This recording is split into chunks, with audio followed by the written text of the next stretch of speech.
So hey guys, welcome back to our channel, that is BSCM by Pars Khatri. The topic which we are discussing today is of class 10 geography, chapter number 7, lifelines of national economy. Lifelines of national economy से हमारा मतलब ये है कि वो सभी चीजें जिसकी वजह से हमारी इकोनॉमी रन कर पाती है, हमारी इकोनॉमी चल पाती है, उसको लाइफलाइंस ऑफ इकोनॉमी बोलते हैं. मतलब ऑल दो सर्विसेज जिनकी वजह से इकोनॉमी जो वो काम कर पा रही है, आगे बढ़ पा रही है, उन्हीं को हम लाइफलाइंस ऑफ नेशनल इकोनॉमी बोलते हैं. सबसे पहले बात करते हैं किसी भी इकोनॉमी को रन करने के लिए सबसे इंपॉर्टेंट चीज है ट्रांसपोर्ट. चाहे वो पैसेंजर का ट्रांसपोर्ट हो, चाहे वो गुड्स एंड सर्विसेज का ट्रांसपोर्ट हो. क्योंकि अगर गुड्स सर्विसेज लोग एक जगह से दूसरी जगह नहीं जाएंगे अल्टीमेटली तो बिजनेस नहीं हो पाएगा. कोई बिजनेस नहीं हो पाएगा तो अल्टीमेटली इकोनॉमी रन कैसे करेगी, ठीक है ना. टैक्सेस भी नहीं आएंगे तो वो एक मेजर इशू है. तो सबसे पहले बात करते हैं मीन्स ऑफ ट्रांसपोर्ट की. जैसा कि हमें पता है कि 3 तरीके से आप ट्रांसपोर्ट कर सकते हो. आप रेलवे से जा सकते हो, मतलब रेलवे से क्या मतलब आप लैंड से जा सकते हो, आप एयरवेज से जा सकते हो, आप वाटरवेज से जा सकते हो. 3 तरीके से आप ट्रैवल कर सकते हो. अभी कोई चौथा तरीका तो आया नहीं. तो यही 3 तरीके हैं. इन 3 तरीकों के अंदर भी अगर हम लैंड की बात करें, जमीन से बात करें, तो जमीन से आप कैसे जा सकते हो, या तो रोड से जा सकते हो बाय रोड, या बाय ट्रेन जा सकते हो रेलवेज के थ्रू, या फिर अगर कोई सामान को भेजना है तो पाइपलाइंस के थ्रू भी भेजा जा सकता है ना. तो ये 3 तरीके हैं जिससे एक जगह से दूसरी जगह तक चीजों को पहुंचाया जाता है. वाटरवेज की बात करें, ठीक है, तो वाटरवेज में इनलैंड वाटरवेज होता है और ओवरसीज वाटरवेज होता है. इनलैंड वाटरवेज से क्या मतलब है?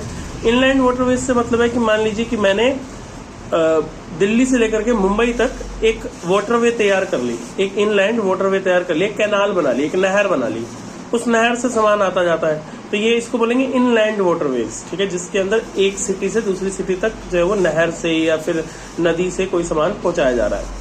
और ओवरसीज से मतलब ये है कि जब आप एक कंट्री से दूसरे कंट्री तक जहाज से मतलब कि लाइक शिप से सामान को भेजते हो तो उसे ओवरसीज ट्रांसपोर्ट बोलते हैं.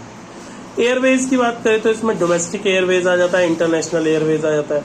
डोमेस्टिक एयरवेज से क्या मतलब है? डोमेस्टिक एयरवेज से मतलब है कि जब आप with in the country air transport की बात करते हो. मैं यहाँ से मुंबई से चेन्नई चला गया, मुंबई से जो वो लाइक बड़ौदा चला गया, दिल्ली से जो पंजाब चला गया, तो ये सब जो है मतलब कि मैं अगर फ्लाइट से जा रहा हूँ with in the country domestic घूमना तो उसे डोमेस्टिक एयरवेज बोलते हैं.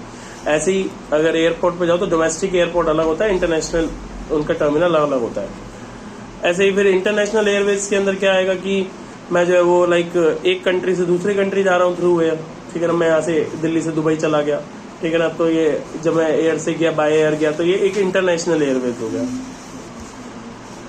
अब बात करते हैं कि इंडिया के अंदर जो हमारा जो रोड्स का नेटवर्क है, यानी कि जो रोडवेज है, वो वर्ल्ड लार्जेस्ट रोडवे नेटवर्क है. ठीक है, पूरे वर्ल्ड में सबसे ज्यादा रोड हमारे इंडिया में ही है. ठीक है, इसका जो एस्टिमेट है it is around 56 lakh kilometre. ठीक है, 56 लाख किलोमीटर तक की रोड्स है हमारी कंट्री के अंदर. अगर इसको क्लासिफिकेशन करना हो हमें रोड्स को on the basis of their capacity, तो सबसे पहले समझते हैं कि एक होता है गोल्डन क्वाड्रिलेटरल सुपर हाईवेज. ठीक है, गोल्डन क्वाड्रिलेटरल का मतलब क्या है? क्वाड्रिलेटरल क्या होता है? जिसकी 4 साइड्स होती हैं, 4 कॉर्नर्स होते हैं. ठीक है ना, तो ऐसे ही हमारे मैप के भी 4 कॉर्नर्स हैं, नॉर्थ, साउथ, ईस्ट, वेस्ट. तो एक रोडवे है जो कि इन चारों को जोड़ता है. ठीक है, तो उसी को बोलते हैं गोल्डन क्वाड्रिलेटरल. ठीक है, कहां से है? दिल्ली, कोलकाता, चेन्नई, मुंबई. ठीक है, ये चारों सिटीज को आपस में जोड़ता है. ठीक है, दिल्ली, कोलकाता, चेन्नई, मुंबई. ठीक है ना भाई, दिल्ली हो गया सबसे मतलब नॉर्थ में हो गया दिल्ली. ठीक है, चेन्नई हो गया साउथ के अंदर, कोलकाता हो गया ईस्ट में, और वेस्ट में हो गया मुंबई. ठीक है, तो इस तरीके से नॉर्थ ईस्ट साउथ वेस्ट के अंदर चारों जो मेजर सिटीज हैं, चारों जो मेजर स्टेट्स हैं, उनको जोड़ता है. इसको गोल्डन क्वाड्रिलेटरल बोलते हैं. इसके अलावा कुछ सुपर हाईवेज हैं. सुपर हाईवेज मतलब कि जो एक शहर को कई शहरों से जोड़ रहे हैं, एक सिटी को कई सिटीज से जोड़ रहे हैं. ठीक है, और इंडिया के अंदर ये जो हाईवे प्रोजेक्ट्स है इनको इम्प्लीमेंट करने का काम किसका होता है? National highway authority of India, NHAI. ठीक है, ये पूछा जाता है पेपर में NHAI क्या होता है. तो NHAI का मतलब क्या है? National highway authority of India. इसका काम क्या होता है? पूरी इंडिया के अंदर हाईवेज को बनाना, उनकी देखभाल करना, उनका रखरखाव करना, मेंटेनेंस करना, ये इनका काम होता है. तभी आप किसी भी हाईवे पे जाओ तो आपको ऐसे लिखा हुआ पाया जाएगा NH15, NH6, NH9 ऐसे करके लिखा होगा. इसका मतलब क्या है? नेशनल हाईवे और उसका नंबर, ये कौन सा वाला नेशनल हाईवे है. ये जो नेशनल हाईवे हैं ये extreme parts of the country, मतलब पूरी जो कंट्री के जो एक्सट्रीम पार्ट्स है, किसी भी दूर दूर दूर दूर तक हद तक हो, उन सबको आपस में जोड़ता है। ठीक है, इसके अलावा ये प्राइमरी रोड सिस्टम है। प्राइमरी रोड सिस्टम क्यों है? क्योंकि यही वो तरीका है जिससे आप रोड के थ्रू एक सिटी से दूसरी सिटी जा सकते हो, एक स्टेट से दूसरे स्टेट जा सकते हो। और इसका जो मेंटेनेंस है, ठीक है भाई, नेशनल हाईवे तो इन प्रोजेक्ट्स को बनाता है, एनएच जो एआई है वो इन प्रोजेक्ट्स को बनाता है, लेकिन जो इनके मेंटेनेंस है वो सीपीडब्ल्यूडी करता है। ठीक है, सीपीडब्ल्यू मतलब सेंट्रल पब्लिक वर्क डिपार्टमेंट। ठीक है, तो ये इसकी देखभाल करता है। स्टेट हाईवेज की बात करें, ये तो नेशनल हाईवे था। स्टेट हाईवे कौन से होते हैं? जो कि स्टेट कैपिटल को बाकी सारे डिस्ट्रिक्ट से जोड़े। अब ये आपको दिल्ली में हम लोग रहते हैं तो दिल्ली में तो हमें ये चीज समझ में नहीं आती, लेकिन अगर मान लो मैं यूपी में रहता हूँ तो यूपी के अंदर कितने सारे शहर है ना, लेकिन कैपिटल क्या है वहां की? यूपी की कैपिटल क्या है? लखनऊ। तो यूपी की कैपिटल जो है वो लखनऊ है। अब मान लो मुझे लखनऊ से जो है वो कानपुर जाना है, तो लखनऊ से कानपुर को जोड़ने वाली जो रोड होगी ना उसको बोलेंगे स्टेट हाईवे। ठीक है, लखनऊ से मैनपुरी जाना है, तो लखनऊ से मैनपुरी को जोड़ने वाली जो रोड होगी वो क्या होगी? State highway. तो इस तरीके से जितने भी ये मतलब कि रोड्स एक सिटी, एक मतलब कि आप कह सकते हो कि एक स्टेट के जो कैपिटल है उसको बाकी के डिस्ट्रिक्ट से जोड़ता है, बाकी के जिलों से जोड़ता है उसकी जो कैपिटल को, तो उसको बोलते हैं स्टेट हाईवे। समझ में आ गया नेशनल हाईवे और स्टेट हाईवे के बीच में? नेशनल हाईवे सभी स्टेट्स को आपस में जोड़ता है, और जो स्टेट हाईवे है वो जो उस शहर का, उस जो मतलब आप कह सकते हो उस राज्य का, उस जो स्टेट का कैपिटल है उसको जोड़ता है बाकी सभी डिस्ट्रिक्ट के साथ में। ठीक है, और इसका कौन ध्यान रखता है? इसका PWD, public work department. National highway को क्योंकि वो नेशनल है, पूरे इंडिया का है, तो उसे सेंट्रल पब्लिक वर्क डिपार्टमेंट करता था, इसको खाली पब्लिक वर्क डिपार्टमेंट जो उस शहर का होगा, जो उस सिटी का होगा। डिस्ट्रिक्ट रोड्स कौन सी होती हैं? डिस्ट्रिक्ट रोड्स वो होती है जो डिस्ट्रिक्ट हेडक्वार्टर को डिस्ट्रिक्ट के बाकी हिस्सों से जोड़ती है। ठीक है, डिस्ट्रिक्ट हेडक्वार्टर क्या होता है? जहां पे डिस्ट्रिक्ट का हेड है, ठीक है, जहां से डिस्ट्रिक्ट हेडक्वार्टर है। जैसे मैं एक बार, जैसे एग्जांपल के लिए बुलंदशहर नाम तो, बुलंदशहर एक डिस्ट्रिक्ट है, उसके अंदर एक मान लो एक छोटा सा जिला है या फिर एक छोटा सा हिस्सा है, उसका नाम है मान लो खुजाऊ। ठीक है, तो अब इसको बुलंदशहर से जोड़ने वाली जो रोड है उसे डिस्ट्रिक्ट रोड बोलेंगे, क्योंकि डिस्ट्रिक्ट हेडक्वार्टर से डिस्ट्रिक्ट के बाकी हिस्से को जोड़ने वाली जो रोड होती है उसे डिस्ट्रिक्ट रोड बोलते हैं। फिर अदर रोड्स कौन सी होती हैं? जो नॉर्मल, जैसे हमारे यहाँ पे ये रोड जा रही है, ये अदर रोड्स में आती है। फिर बॉर्डर रोड्स होती हैं। बॉर्डर रोड्स वो होती हैं जो कि बॉर्डर इलाके में बनाई जाती है ताकि वहां पे जो आर्मी है उनका आना जाना आसान हो सके, हथियारों को लाया ले जाया जा सके, तो इसके लिए सरकार जो है वो वहां पर बनाती है। तो ये रोडवेज का काम खत्म हो गया। अब रेलवेज की बात करते हैं, तो रेलवे को सबसे इकोनॉमिकल वे ऑफ ट्रांसपोर्ट माना जाता है हमारी कंट्री में। Economical way of road transport माना जाता है कंट्री के अंदर। क्यों? क्योंकि सबसे सस्ता तरीका वही है। आज आपको एक बाइक लेके जानी है, मान लो कि मेरी ट्रांसफर हो गया मुंबई, मुझे बाइक लेके जानी है मुंबई, ठीक है, तो मेरे पास दो ऑप्शन है, या तो मैं चला के चला जाऊँ, पर चला के जाऊंगा तो शायद पागल ही हो जाऊंगा। क्यों? 1500 किलोमीटर है, 1500 किलोमीटर, मतलब इसका क्या हो गया कि दिल्ली के कम से कम नहीं तो लगाने पड़ेंगे तो कितने, कम से कम 50 चक्कर, पूरी दिल्ली के कम से कम 50 चक्कर लगाओगे तो आप पहुंच पाओगे वहां पे मुंबई। इतना कौन लगा पाएगा, है ना? तो लगभग इट्स इम्पॉसिबल। कोई आज मेरे को तो लगता भी नहीं शायद कोई बाइक पे गया होगा, ठीक है, तो ऐसा पॉसिबल नहीं है। तो दूसरा वे क्या है मेरे पास, और बहुत महंगा पड़ेगा। सोचो ना, 1 किलोमीटर, लगभग 1 किलोमीटर कितना रुपए का पड़ता है बाइक के ऊपर? 3 से 4 रुपए का पड़ता है, ठीक है, 3 से 4 रुपए का 1 किलोमीटर पड़ता है, तो मतलब 1500 किलोमीटर जाने कितना होगा? लगभग 6000 रुपये का खर्चा।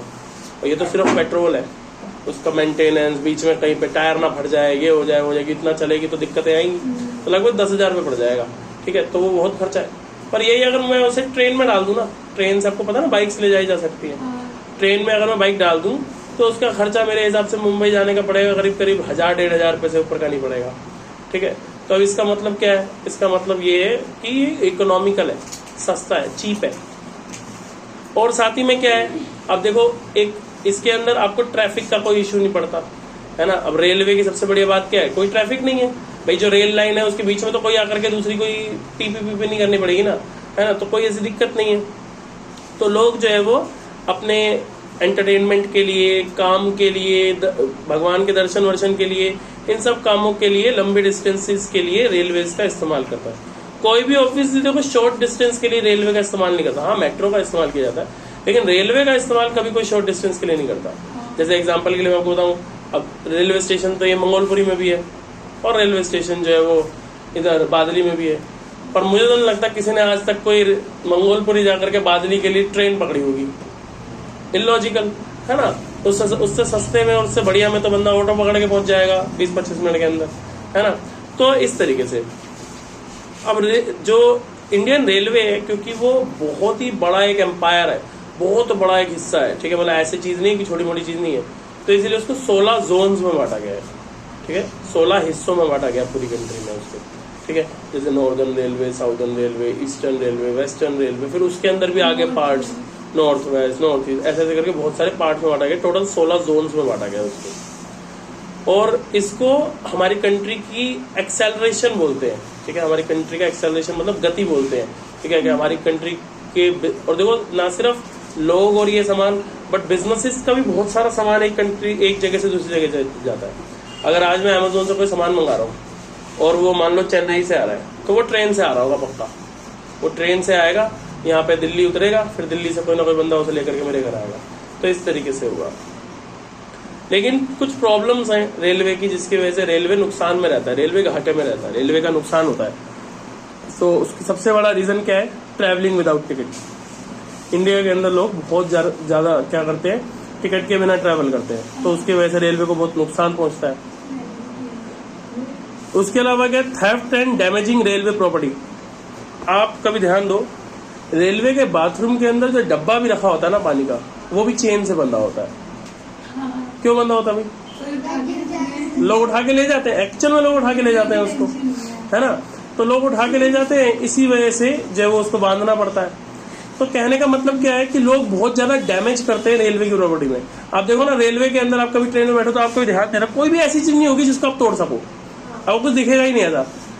क्योंकि पहले वो लोग भुगत चुके हैं चीजें, कि लोग सीट तोड़ रहे हैं, ठीक है, ट्रेस तोड़ रहे हैं, ट्यूबलाइट उतार के ले जा रहे हैं, पंखे उतार के ले जा रहे हैं। बस एक बोर्ड होता है, कौन सा बोर्ड? स्विच बोर्ड होता है, वो भी आप उतार के नहीं ले जा पाओगे, वो भी इस तरीके से डिजाइन की जा सकते है, ठीक है ना। तो इस तरीके से बनाया गया है, ठीक है ना। तो कहने का मतलब क्या है कि लोग, तो जो ये समस्या है कि भाई लोग बहुत ज्यादा चोरी करते हैं और डैमेज करते हैं रेलवे की प्रॉपर्टी को, वो भी एक रीजन है। इसके अलावा अननेसेसरीली चेन पुलिंग, ठीक है, चेन होती है रोकने के लिए, उसको लोग अननेसेसरीली पुल करते रहते हैं मजे के लिए। शर्त लगा ली दो लोगों ने, ओए खींच के दिखाया, चल तू खींच देगा तो 70 रुपए दूंगा, है ना। तो ऐसे करके हो जाता है। तो ज्यादातर टाइम अननेसेसरीली चेन पुलिंग की वजह से भी ऐसा होता है। तो रेलवे ने इसको हालांकि टैकल करने के लिए फाइन भर लगा दिया है इसके ऊपर। लेकिन होता क्या है ना, जब तक टीसी वहां पे पहुंचेगा, ठीक है ना, चेक करने के लिए किसने किया, वो गुल हो जाएंगे तब तक, तो है ना। तो ये पंगा है। इसके अलावा इंडिया की ट्रेन की सबसे बड़ी प्रॉब्लम जिसकी वजह से ट्रेन घाटे में, वो है लेट रनिंग। मतलब हमारे इंडिया में अगर ट्रेन आधा घंटा लेट हो तो लोग कहते हैं हाँ शुक्र है इतना ही लेट है, ठीक है। पर यही अगर जापान में एक बार ये ट्रेन सिर्फ 45 सेकंड लेट हो गई थी, सिर्फ सेकंड 45 सेकंड, 45 सेकंड्स। अगर 45 सेकंड या उससे ज्यादा अगर ट्रेन लेट हो जाती है ना, तो वहां के जो मतलब जितने भी टिकट का किराया है वो सब वापसी कर दिया जाता है। तो इस तरीके से, तो ये क्या शो करता है, ये शो करता है डिसिप्लिन। तो हमारे यहाँ पे थोड़ा सा डिसिप्लिन का प्रॉब्लम है। यहाँ आधे घंटे मैं बताता रहा हूँ कि अगर हमारे यहाँ आधे घंटे ट्रेन लेट है ना, तो कहते हैं शुक्र है ज्यादा लेट नहीं है, आधा ही घंटा लेट है। आधे घंटे तो कोई बात नहीं, क्योंकि हमारे यहाँ पे लोगों को आदत है 2-2 घंटा पहले जाके बैठने की ट्रेन के लिए। तो अगर 2 घंटा पहले बैठे हैं तो 2.5 घंटा बैठ लेंगे, कोई बड़ी बात नहीं है। तो ऐसे ही होता है। अब बात करते हैं रेलवेज, रोडवेज की क्या एडवांटेज है ओवर रेलवे, ठीक है। मतलब कि अब रेलवे की हमने समस्याएं सीख ली, तो अब रोडवेज की क्या एडवांटेजेस है, ठीक है, कि क्यों रोड से जाना बेटर है। तो सबसे पहले लोअर कॉस्ट ऑफ कंस्ट्रक्शन। भाई देखो, एक रेलवे की पटरी बिछाने में उतना खर्चा नहीं होता जितना कि एक रोड बनाने में होता है। तो इसलिए रोड बनाना ज्यादा आसान है और सस्ता है। दूसरा क्या है, can be build on any type of terrain. अब मुझे एक बात बताओ, अगर आपको यहाँ से जो है वो मान लो मुझे मनाली जाना हो, ट्रेन जाती है क्या? नहीं जाती। क्यों नहीं जाती? क्योंकि वहाँ पे स्टीप है, चढ़ाइयाँ है ना, तो ऐसी जगह पे ट्रेन नहीं जा सकती, प्रॉब्लम है ट्रेन को जाने में। पर रोड क्या है, रोड तो जा रही है ना, वहाँ पे लोग जाते हैं, तो रोड कहीं पे भी बनाई जा सकती है, किसी भी तरीके के टेरेन में, किसी भी तरीके के हिस्से में। इसके अलावा less expensive for shorter distances. अब अगर मुझे वही वाली बात, अगर मेरे को छोटे डिस्टेंस पे जाना है तो ज़्यादा सस्ता पड़ता है, ठीक है, रोड से जाना। Door step service. अब मेरे को देखो, अगर मुझे मान लो यहाँ से मधुबन चौक जाना हो तो मैं कैब तो अपने घर बुला सकता हूँ, मेरे घर पे आ जाएगी, डोर स्टेप पे आ जाएगी। पर क्या ट्रेन में घर पे बुला सकता हूँ यहाँ पे कि मेरे को नीचे से पिक करती भी जाए? नहीं ना, नहीं पॉसिबल है ना। तो इसीलिए रोड डोर स्टेप सर्विस जो है वो इसमें मिलती है रोडवेज में, जो कि रेलवेज में नहीं है। बट बस भी तो नहीं करती ना एग्री। हाँ वो तो ठीक है, पर हम तो वैसे नॉर्मली बात कर रहे हैं व्हीकल्स की। Connect other means of transport. तो रोडवेज क्या करता है, बाकी सभी मीन्स ऑफ ट्रांसपोर्ट को करता है। मैं एक एग्जांपल की बात करता हूँ। आज भले ही आपको ट्रेन से जाना हो, प्लेन से जाना हो, शिप से जाना हो, किसी से भी जाना हो, लेकिन पहले आपको जाना तो रोड से ही पड़ेगा, है कि नहीं भाई? अगर आपको रेलवे स्टेशन जाना है तो भी पहले रोड को यूज करना पड़ेगा, एयरपोर्ट जाना है रोड को यूज करना पड़ेगा, पोर्ट पे जाना है शिप पकड़ने के लिए तो भी रोड को यूज करना पड़ेगा। तो रोडवेज वो सिस्टम है जो कि बाकी सभी मीन्स को कनेक्ट करता है आपस में, ठीक है। अब बात करते हैं वाटरवेज की। रेलवेज भी यहाँ खत्म हो गया, अब वाटरवेज की बात करते हैं। तो वाटरवेज क्या है? Cheapest mode of transportation. मैंने बोला था कि चीपेस्ट मोड ऑफ ट्रांसपोर्टेशन हमारे यहाँ पर माना जाता है इसको इन कंपैरिजन टू रोडवेज। लेकिन अगर मैं सबसे चीपेस्ट की बात करूं कि अगर मुझे एक कंट्री से दूसरी कंट्री कोई सामान भेजना है तो वो सबसे चीपेस्ट क्या है, तो वो है वाटर ट्रांसपोर्ट, ठीक है। तो मैं आपको बताता हूँ कि क्यों। अब आप कहोगे यार इतनी बड़ी शिप हमारे लिए जा रही है तो वो तो खर्चा ज्यादा पड़ेगा ना। ऐसा नहीं है। एक बारी में जो एक कार्गो शिप जाती है, एक मर्चेंट शिप जाती है जिसके अंदर सामान होता है, उसके अंदर मरे मरे भी 1 लाख से 2 लाख किलो तक, लाख बोल रहा हूँ, लैक्स ऑफ किलो तक और लैक्स ऑफ टन्स तक जो है वो सामान जा सकता है। समझ में आ रही है? तो दिस मीन्स कि एक बारी में मैं ऐसे ऐसे अंदाजा लगाता हूँ आपको, मतलब जो ट्रक होता है ना, ट्रक जैसे नॉर्मल ट्रक होते हैं, ऐसे कम से कम 20,000 ट्रक जो वो एक शिप पे चढ़ के जा सकते हैं। 20,000। हाँ। तो इसीलिए जो वो सबसे सस्ता वे ऑफ ट्रांसपोर्ट है एक कंट्री से दूसरी कंट्री अगर मतलब कि कोई सामान को भेजना होता है। हालांकि टाइम ज्यादा लगता है, ठीक है। ऑब्वियसली देखो एक कंट्री से दूसरी कंट्री शिप जाएगी तो वैसे भाग के तो नहीं चली जाएगी, टाइम लगता है उसमें शिप में जाने, लेकिन जो वो सबसे सस्ता वे है, ठीक है। इसके अलावा मोस्ट सुटेबल हैवी बल्की गुड्स को ले जाने के लिए, ठीक है। आपको पूरी एक कार भेजनी है, ठीक है, एक कार लेके भेजनी है यहाँ से दूसरी कंट्री, तो वो शिप से ही जा सकती है, प्लेन से तो जा नहीं सकती, है ना। इसके अलावा fuel efficient, environment friendly. Fuel efficient होता है, क्यों फ्यूल एफिशिएंट होता है? एक होता है स्ट्रीम के अगेंस्ट जाना, एक होता है विद द स्ट्रीम जाना। मतलब ऐसे सोचो आसान भाषा में, यहाँ से धारा बह रही है, आपको बोट चलाना है, अब धारा उसी तरफ बह रही है और आपको उसी तरफ जाना है, तो आप चप्पू चलाओगे नहीं, क्योंकि आप अपने आप जा रहे हो ना उस तरफ। तो इसी तरीके से जो शिप्स होते हैं उसके इंजन बीच बीच में बंद कर दिए जाते हैं। क्यों? क्योंकि फ्री में जा रही है, जब लहरें अपने आप ही ले जा रही है शिप को, तो मेहनत करने की क्या जरूरत है। तो आधे टाइम तो ऐसे इंजन बंद ही रहता है शिप्स का। बात समझ में आई? तो इसलिए बहुत फ्यूल एफिशिएंट है, एनवायरमेंट के लिए फ्रेंडली है। इसके अलावा फॉरेन ट्रेड, मतलब कि अगर आपको इंपोर्ट करना है, एक्सपोर्ट करना है, तो वो भी किसके थ्रू पॉसिबल है? शिप्स के थ्रू पॉसिबल है। अब नेशनल वाटरवेज की बात करते हैं इंडिया के अंदर। तो सबसे पहले नेशनल वाटरवेज की बात हो रही है, मतलब कि विद इन द कंट्री। तो एक है गंगा रिवर, ठीक है, हल्दिया और इलाहाबाद के बीच में। एक है सादिया और धबरी के बीच में। एक है चंपाकरा कैनाल, ठीक है, जो कि केरला और चंपाकरा के बीच में। एक है काकीनदा पुडुचेरी के बीच में, और एक है महानंदी और ब्रह्मनदी के बीच में, ठीक है। तो ये वाटरवेज है इंडिया के, नाम याद करने आपको। तो वाटरवेज भी खत्म हो गया। अब बात करते हैं पाइपलाइंस की। तो पाइपलाइंस कैसे करती है? तो मतलब कि क्या हुआ है कि जैसे अगर हमारे को आप देखो कि अगर आपके घर पे पानी आता है आज, तो वो कोई लेके थोड़ी आता है रोज रोज, पानी पाइपलाइंस के थ्रू ही आ रहा है ना। तो पाइपलाइंस के थ्रू ना सिर्फ पानी, बट देखो गैस भी आती है पाइप के थ्रू, ठीक है। और एक कंट्री से दूसरी कंट्री भी पाइपलाइन डली हुई है, ठीक है ना। किसके लिए? क्रूड ऑयल के सप्लाई के लिए। ठीक है ना, क्रूड ऑयल आता है, पेट्रोलियम प्रोडक्ट, नेचुरल गैस, ये सब कुछ पाइपलाइन से ही आता है एक कंट्री से दूसरी कंट्री। इसके अलावा अगर जो है वो मतलब कि बहुत मतलब हमारे इंडिया में कौन सी पाइपलाइंस है, तो एक है आसाम टू कानपुर पाइपलाइन, एक है गुजरात टू जलंधर पाइपलाइन, और एक है गुजरात टू उत्तर प्रदेश वाया विजयपुर। ठीक है, ये पाइपलाइन है। मेजर पोर्ट्स कौन से, हमारे पोर्ट समझते हो ना, जहां पर शिप्स आते जाते हैं, तो मेजर पोर्ट्स कौन कौन से हैं? मेजर पोर्ट है कंडला पोर्ट जो कि गुजरात में है, मुंबई में एक पोर्ट है महाराष्ट्र में, एक जवाहरलाल नेहरू पोर्ट है मुंबई में, एक मरगमाओ पोर्ट है गोवा के अंदर, एक न्यू मैंगलोर पोर्ट है कर्नाटक के अंदर, कोची के अंदर केरला पोर्ट है। तो ये थे वेस्टर्न कोस्ट के पोर्ट्स। ईस्टर्न कोस्ट के भी पोर्ट है, मेजर मेजर बता देता हूँ। चेन्नई वाला पोर्ट, ठीक है, एक विशाखापट्टनम का पोर्ट, पैराद्वीप का पोर्ट और कोलकाता का पोर्ट। एयरवेज की बात करें तो सबसे फास्टेस्ट, सबसे कंफर्टेबल और सबसे प्रेस्टिजियस मोड ऑफ ट्रांसपोर्ट कोई है तो वो कौन सा है? वो है एयरवेज। कि आज अगर मैं आपको बोलूं कि आपके पास पैसा है बहुत, तो आप रेलवे से, रोडवेज से, किसी से जाना पसंद नहीं करोगे। आप कहोगे जब मेरे पास पैसा है तो मैं फ्लाइट से जाऊंगी, मैं क्यों जाऊंगी रोडवेज से या रेलवे से, है ना। तो सबसे कंफर्टेबल है, सबसे ईजी है और सबसे क्विक है ना।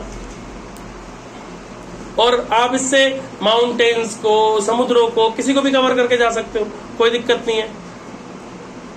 इसके अलावा एयर ट्रांसपोर्ट का नेशनलाइजेशन कब हुआ था ये आपको पता होना चाहिए, 1953 के अंदर। ठीक है, जब हर किसी के लिए एयर ट्रांसपोर्ट को खोल दिया गया था। प्रॉब्लम क्या है इसकी? सबसे पहले तो बहुत एक्सपेंसिव है, हर आदमी अफोर्ड नहीं कर सकता। यहाँ से अगर मान लो आपको यूपी जाना है या बिहार जाना है, ठीक है, आप ट्रेन में जाते हो तो मेरे हिसाब से आपकी टिकट पड़ती होगी तो 500-600 रुपए की टिकट पड़ती होगी। ठीक है, कितने की पड़ती है? चलो 900। तो अगर यही आपको बिहार जाना हो एयरवेज से, तो लगभग जो उसकी टिकट है वो 7,000 रुपए 8,000 रुपए से शुरू है। ठीक है, तो लगभग 10 गुना रेट से, है ना। तो ये एक्सपेंसिव है। इसके अलावा सीजनल कंडीशनल्स पे और डिपेंड करती है। ठीक है ना, मतलब कि जैसे ट्रेन का किराया फिक्स होता है, हमें पता है कि इतने का ही किराया है, उसका ऐसा हिसाब नहीं होता। और लास्ट की मान लो 5 टिकट बची है, तो हो सकता है कि आपने उसी प्लेन की टिकट ली थी 8,000 रुपए की, पर मैंने अभी लास्ट मोमेंट बुक कर रहा हूँ, तो हो सकता है वही टिकट मुझे 50,000 की भी लेनी पड़ जाए। ठीक है, तो उसमें रेट का हिसाब होता है। ठीक है, फिर मौसम का हिसाब होता है, कभी फ्लाइट, आज मौसम ठीक नहीं है, फ्लाइट नहीं चली। ठीक है ना, तो इस तरीके से होता है। अब बात करते हैं कम्युनिकेशन की। तो मीन्स ऑफ कम्युनिकेशन, कैसे हम कम्युनिकेट कर पाते हैं, एक व्यक्ति दूसरे व्यक्ति से कैसे बात कर सकते हैं। तो इसके 2 तरीके होते हैं। देखो, एक होता है पर्सनल कम्युनिकेशन, एक होता है मास कम्युनिकेशन। अभी जो मैं कर रहा हूँ ये मास कम्युनिकेशन है। क्यों? क्योंकि मैं सबको बता रहा हूँ। ठीक है ना, मैं किसी से छुपा के नहीं बोल रहा। पर पर्सनल कम्युनिकेशन क्या है? मान लो मैंने बोला कि अभी क्लास के बाद रुक जाना, कुछ बात करनी है आपसे। ठीक है ना, तो मैंने सबके सामने नहीं बोला, आपको अकेले में कुछ बात बताई। ठीक है ना, कुछ बात समझाई, तो ये क्या हो गया? ये पर्सनल कम्युनिकेशन हो गया, जो कि 2 लोगों के बीच में एक ने बोला, दूसरे ने सुना, समझ लिया। ठीक है, लेकिन मास कम्युनिकेशन क्या होता है? जब हम अपनी बात को सब तक पहुंचाना चाहते हैं, यूट्यूब पे भी डाल रहे हैं, तो ये मास कम्युनिकेशन है। ठीक है ना, ताकि हमारी बात सब तक पहुंच सके। ठीक है, तो इसको मास कम्युनिकेशन बोलते हैं। इसका एग्जाम्पल क्या है? इसका एग्जाम्पल है जैसे न्यूज़पेपर हो गया, सोशल मीडिया हो गया, ठीक है, मैगजीन्स हो गए, ठीक है, टीवी हो गया, मूवीज हो गए। तो ये सभी जो है वो मास कम्युनिकेशन है। इंटरनेशनल ट्रेड क्या होता है? इंटरनेशनल ट्रेड होता है एक्सपोर्ट एंड इम्पोर्ट। एक्सपोर्ट का मतलब क्या होता है? जब आप अपनी कंट्री का सामान किसी दूसरी कंट्री में बेचते हो तो उसे एक्सपोर्ट बोलते हैं। और इम्पोर्ट का क्या मतलब होता है? इम्पोर्ट का मतलब होता है जब आप दूसरी कंट्री का सामान अपनी कंट्री में मंगाते हो तो उसको क्या बोलते हैं? उसको इम्पोर्ट बोलते हैं।